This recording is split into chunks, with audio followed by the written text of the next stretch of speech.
ডালটা প্রায় সিদ্ধ হয়ে গিয়েছে। সাথে থাকো, আমার ভিডিও দেখতে থাকো।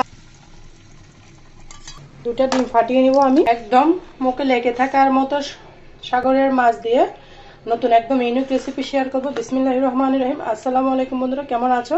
আশা করি যে যেখানে আছো সবাই অনেক ভালো আছো। আলহামদুলিল্লাহ, আমিও ভালো আছি।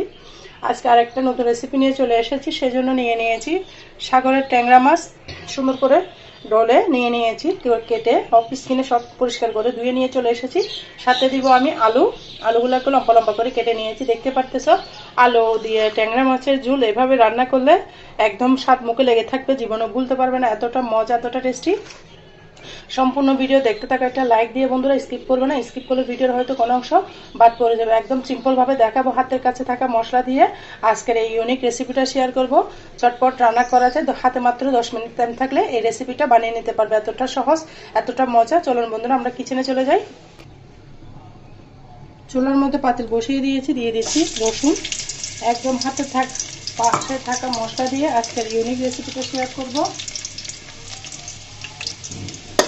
রসুনটা যখন একটু লাল লাল হয়ে যাবে, দিয়ে দেবো একটা পেঁয়াজ।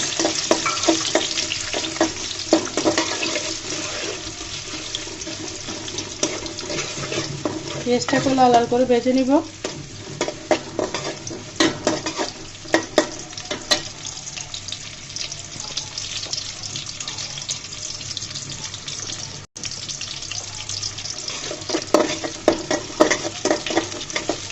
দেখতে পাচ্ছো, পেঁয়াজটাকে একদম লাল লাল করে ভেজে নিব আমি।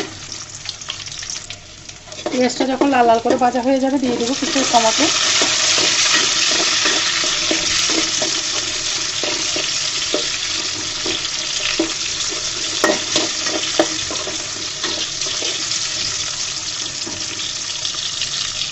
টমেটোটা একদম তেলের মধ্যে আমি ভেজে নেব, গলাই ফেলবো, সসের মতো করে নেব বন্ধুরা।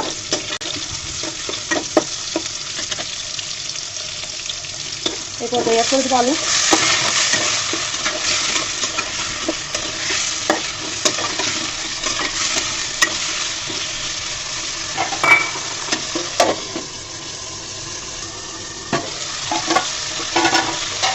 দুই 3 মিনিট ভাজা হলে এই পর্যায়ে নেড়ে চেড়ে দিয়ে দেবো স্বাদ মতো লবণ।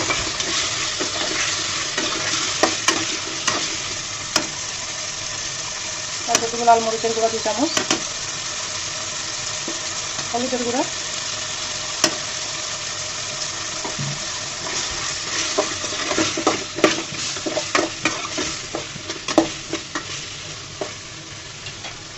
যে কেউ রান্না করে নিতে পারবে, একদম সহজ। আমার রেসিপি ফলো করলে গরম ভাতের সাথে এরকম রেসিপি থাকলে একদম আঙুল চেটে পুটে খাবে, এতটা মজা। দিয়ে দিচ্ছি গরম পানি।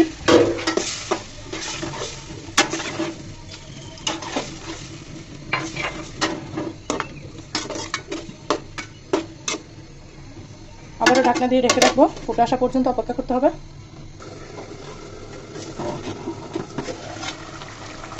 আবারও নেড়ে চেড়ে দিচ্ছি, ঢাকনাটা উঠিয়ে প্রায় 5 মিনিট মতো রান্না করছি।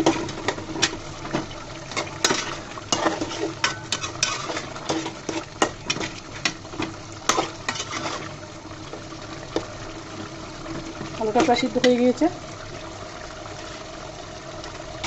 পর্যায়ে অ্যাড করে দেবো ট্যাংরা মাছগুলো।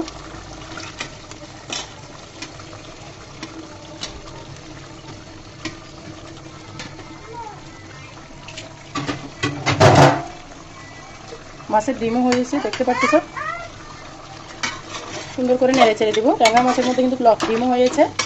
তোমরা চাইলে ভেজে রান্না করতে পারো, তবে সাগরের মাছগুলো এভাবে কষিয়ে রান্না করলে বেশি মজা হয়।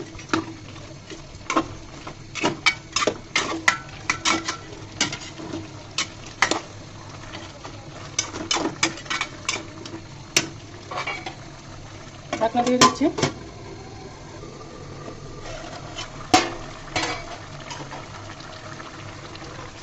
আবারও ঢাকনা উঠিয়ে আমি নেড়ে চেড়ে দিচ্ছি। ঢাকনা দিয়ে রেখে দিলাম। এ পর্যায়ে নাড়া যাবে না, নাড়লে মাছটা ভেঙে যাবে।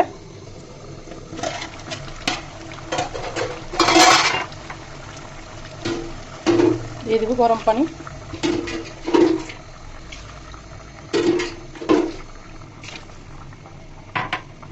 অবশ্যই গরম পানি দিবে রান্নার ক্ষেত্রে।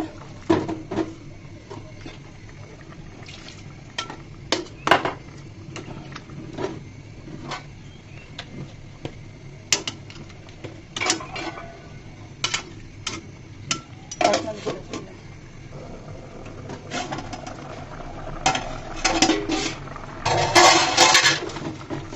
আবারও আমি নেড়ে চেড়ে দিচ্ছি, দিয়ে কিছু টমেটো দিয়ে দিলাম।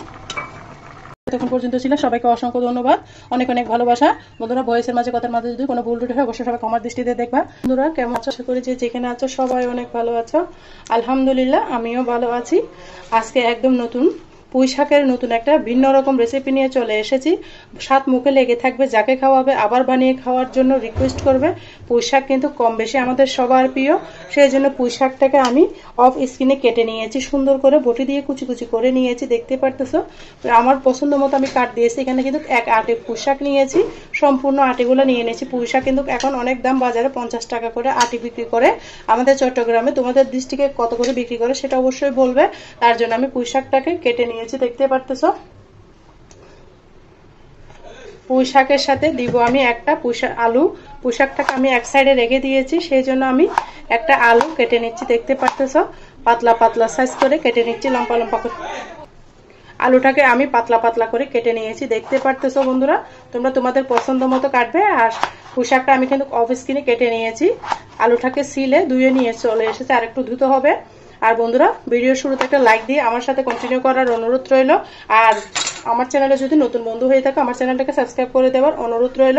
পাশে থেকে আলুটাকে একদম লম্বা লম্বা করে সুন্দর করে কেটে নিয়েছি। এই পর্যায়ে আমি রান্নাতে চলে যাচ্ছি। বন্ধুরা তোমরা আমার সাথে থাকো, পাশে থাকো। বন্ধুরা আলুটাকে কেটে আমি এক সাইডে রেখেছি। এরপর যে পুঁই শাকগুলোকে আমি রান্না করে নেব, সেই জন্য আমি প্রসেসটা করে নিচ্ছি। এখানে দিয়ে দিচ্ছি একটা আলু, সম্পূর্ণ একটা আলু দিয়ে দিলাম। তারপর দিয়ে দিয়েছি এক মুঠ মুসুরের ডাল, বেশি দিনে শুধুমাত্র এক মুঠ দিয়েছি, আমার হাতে মুষ্ট করে এক মুঠা দিয়েছি। দিয়ে দিচ্ছি কিছু রসুন কুচি, তারপর দিব কিছু পেঁয়াজ কুচি,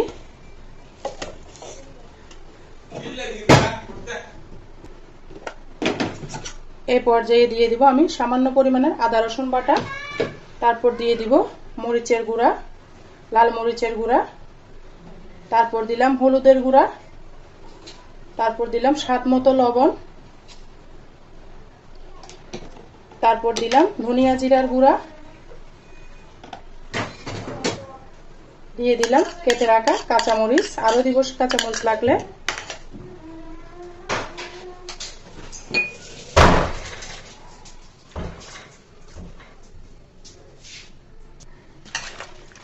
হাত দিয়ে ভালো মতো শাকটাকে আমি কষলিয়ে নিয়েছি, দেখতে পারতেছো। বন্ধুরা কষলাতে কষলাতে শাকটা কিন্তু অনেক কমে গিয়েছে। খুব সহজ, একদম ইজি ওয়েতে রান্নাটা দেখাবো, যে কেউ কিন্তু রান্না করে নিতে পারবে। ডাল শাক মশলার সাথে ভালো করে মিশিয়ে নিব। এই পর্যায়ে সামান্য পরিমাণে পানি দিব হাতটা দিয়ে। চুলার উপরে আমি শাকটাকে উঠিয়ে দিলাম, দিয়ে ভালো করে নেড়ে চেড়ে দিব।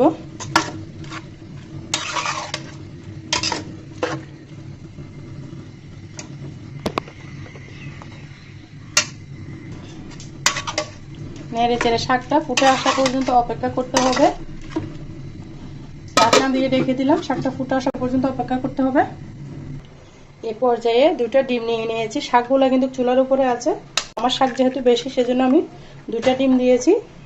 তোমরা চাইলে অল্প করে দিয়ে রান্না করতে পারো। দুটো ডিমকে সুন্দর করে আমি ফেটিয়ে নিলাম। পেঁয়াজটাকে আমি সুন্দর করে কুচি করে নিচ্ছি, একদম ছোট ছোট করে। কাঁচামরিচকেও কুচি করে নিচ্ছি।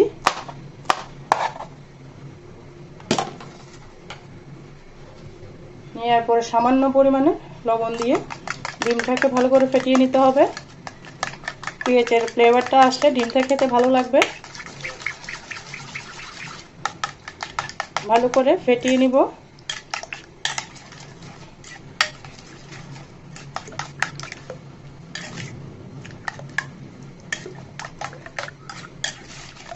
বন্ধুরা এতটুকু এসে যারা একটা লাইক দিতে ভুলে গিয়েছে, ছোট একটা লাইক দিয়ে আমার সাথে ভিডিওটা কন্টিনিউ করার অনুরোধ রইল। ডিমটাকে ভালো মতো ফেটিয়ে নিয়েছি, দেখতে পাচ্ছ। যত সম্ভব ভালো করে পেঁয়াজ আর মরিচের সাথে মিশিয়ে দিবা, খেতেও দুর্দান্ত লাগবে। দেখো বন্ধুরা প্রায় 5-7 মিনিট পরে ফিরে এলাম। শাকটা আমার ফুটে উঠেছে, দেখতেই পারতেছ। ভালো করে নেড়ে চেড়ে দিচ্ছি। কালারটা কত সুন্দর এসেছে। এক পাতিল শাক কমে কতটুকু হয়েছে দেখতে পারতেছো, আরও কমে যাবে। শাকটা হওয়ার সাথে সাথে কমে যাবে। এই পানির মধ্যে কিন্তু এই ঝোলের মধ্যে কিন্তু আমি সম্পূর্ণ শাকটা সিদ্ধ করে নিব। শাকটা হতে থাক, ফিরে আসতেছি 10 মিনিট পর। দেখো বন্ধুরা, প্রায় 10 মিনিট পর আমি ফিরে এলাম। শাকটা কিন্তু আমার ফুটে উঠেছে, দেখতে পারতেছো। ডালটা প্রায় সিদ্ধ হয়ে গিয়েছে, কাছ থেকে দেখিয়ে দিচ্ছি। এই পর্যায়ে আমি এটাকে অন্য চুলার মধ্যে দিয়ে দিচ্ছি বন্ধুরা। দেখো বন্ধুরা, এখানে আমি একটা পাতিল বসিয়ে দিয়েছি, সামান্য পরিমাণে তেল দিয়েছি, একদম খুব সামান্য পরিমাণে।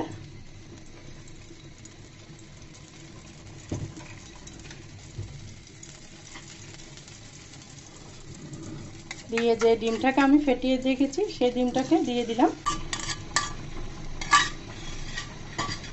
ডিমটাকে সুন্দর করে ভেজে নিব। দেখতে পারতেছো, ডিমটাকে আমি সুন্দর করে উল্টিয়ে দিব।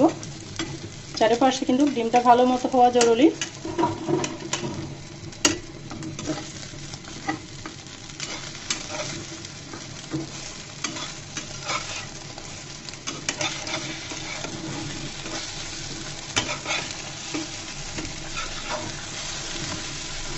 সুন্দর করে উল্টিয়ে নিয়েছি আমি, দেখতে পারতেছো।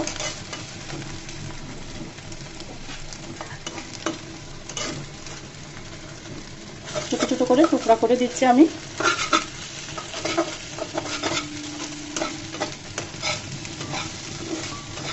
ডিমটা আমার ভাজা হয়ে গিয়েছে।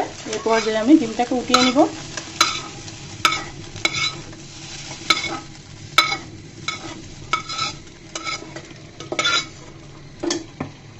ডিমটাকে উঠিয়ে নিলাম। এই পর্যায়ে দিয়ে দিব খুব সামান্য পরিমাণের তেল।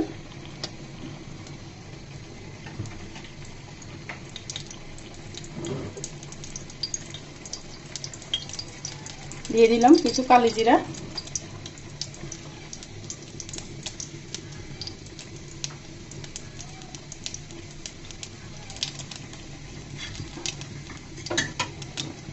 কালি জিরাগুলো যখন সুন্দর একটা গন্ধ বের হবে তখনই আমি দিয়ে দিব রসুন। কালি জিরা কিন্তু আমাদের শরীরের জন্য অনেক উপকার বন্ধুরা। রসুনগুলোকে আমি সুন্দর করে লাল করে নিব। রসুনগুলো লাল হয়ে গেলে দুইটা শুকনো মরিচ আমি মাঝখান থেকে ছিঁড়ে দিয়ে দিলাম।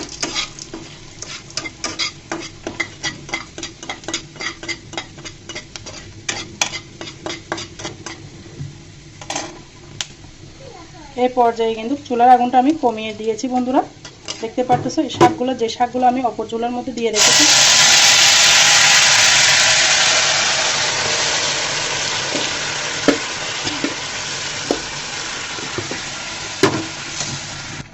সম্পূর্ণ শাক আমি এই পাতিলের মধ্যে ঢেলে দিয়েছি। দেখতে পারতেছো কতটা সুন্দর কালার এসেছে। আমার কারেন্টটা চলে গিয়েছে, হয়তো সেটা অন্ধকার লাগতেছে। দিয়ে দেবো ভেজে রাখা ডিমগুলো। এভাবে ডিম দিয়ে পুঁইশাক রান্না করে দেখবা, যে পুঁইশাক পছন্দ করে না সেও আঙুল চেটে ফুটে খাবে, এতটা মজা।